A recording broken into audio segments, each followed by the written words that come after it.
Good morning, friends. My name is N. Rohit. Today's my topic is midpoint theorem of a triangle.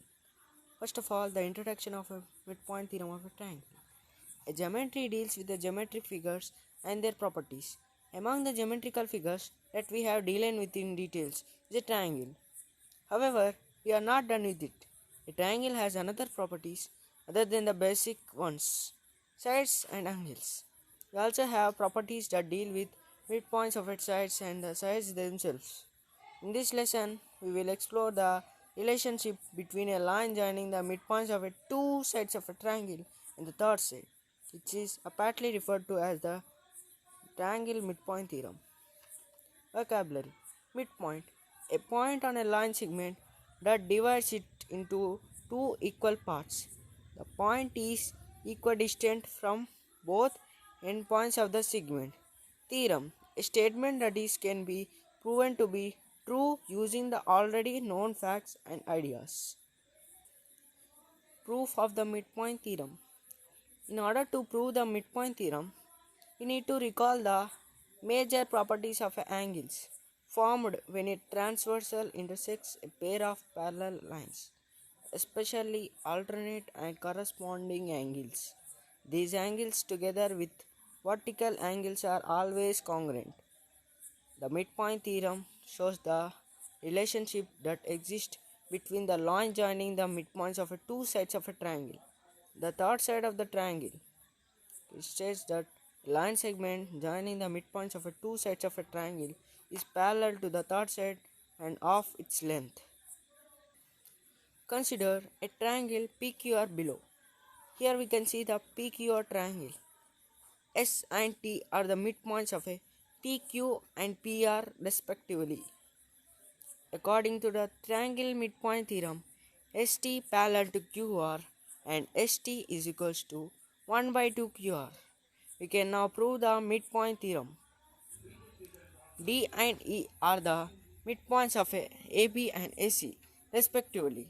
From triangle ABC above, AE congruent to CE and AD congruent to BD. We can extend DE to point F using a broken line segment in such a way that DE congruent to FE. Then draw another broken segment through point C to meet F as shown below. This leads to the formation of triangle CEF. Let us consider triangle ADE and triangle CEF.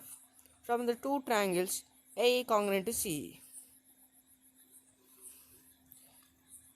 Consider triangle ABC shown below. We have to show that DE congruent to BC and DE is equals to half BC. According to the triangle midpoint theorem, ST parallel to QR and ST is equals to half of the QR. We can now prove the midpoint theorem. Angle AED and angle CEF are vertical angles, are congruent, hence angle AED congruent to angle CEF, DE congruent to FE after the extension of DE.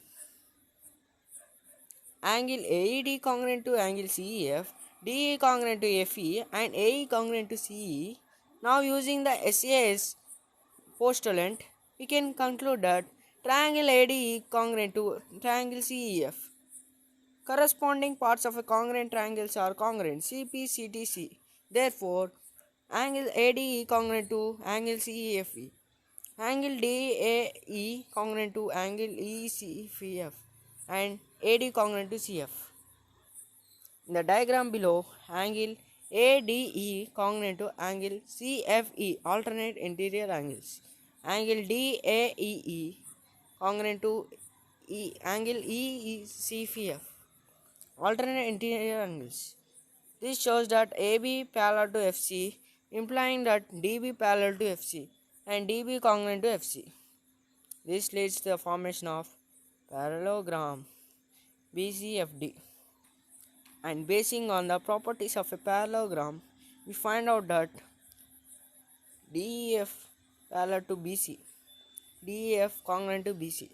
Opposite sides of a parallelogram are congruent.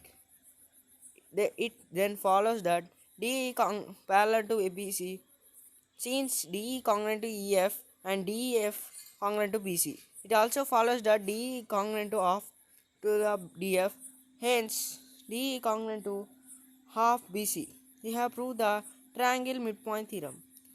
The converse of the triangle midpoint theorem is equally important, and it states that if a line segment is drawn from the midpoint of a one side of a triangle parallel to second side, then the segment bisects the remaining third side.